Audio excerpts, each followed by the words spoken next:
Welcome to episode 67 of ProdPod, the podcast of productivity lessons in 2 minutes or less. I'm Sidney-Smith. I frequently throughout my youth heard about the Golden Rule, this universal dictum that said to do unto others as you would have done unto you. Of course, this adage, also known as the ethic of reciprocity, dates back to the Ancient Babylonians, and likely even before that. Over the years, I've found the Golden Rule and its sister, the Silver Rule, to be missing an element, perhaps lacking empathy. So I've come up with what I've coined the Diamond Rule, do unto others as they would like done unto themselves. You see, in this day and age, it doesn't make sense to try and be so me about how to treat others. We can learn so much about others so quickly today. There's Google, Facebook, LinkedIn, and gasp, asking the person how they'd like to actually be treated.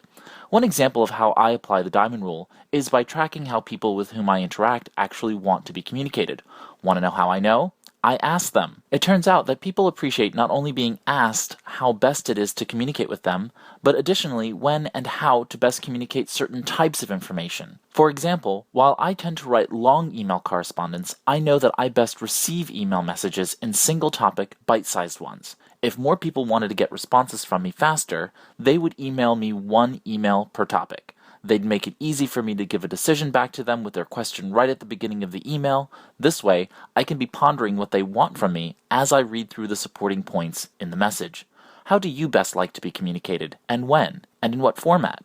How can you be a better communicator by making it a practice to ask others? Where else can you apply the Diamond Rule? I hope you've enjoyed this episode of ProdPod. This is Sidney-Smith, and thanks for listening. Here's to your productivity success in 2 minutes or less.